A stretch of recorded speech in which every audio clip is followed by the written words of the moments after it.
رسول اللہ صلی اللہ علیہ وسلم نے فرمایا جس نے نصف شعبان کی رات کو 13 رکعت نماز پڑھی اور ہر رکعت میں 30 بار قل ہو اللہ احد پڑھی تو اس کی سفارش ان 10 آدمیوں کے بارے میں مقبول ہوگی جس پر جہنم واجب ہو چکی ہوگی۔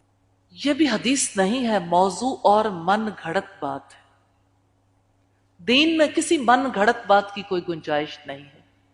اس نے بات کیا ہے 13 رکعت نماز پڑھنے کی، لہذا جو نیت کیے بیٹھا ہے کہ میں نے یہ نماز پڑھنی ہے اسے اللہ تعالیٰ سے خوف رکھنا چاہیے، کیونکہ یہ بدعت ہے۔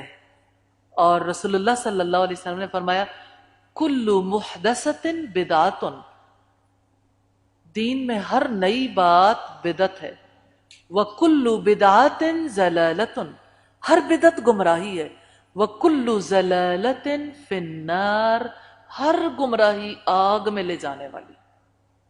اس لحاظ سے اگر آپ دیکھیں تو یہ دین کا حصہ نہیں ہے، یہ تو ابلیسی ایجنڈا ہے، من گھڑت روایات۔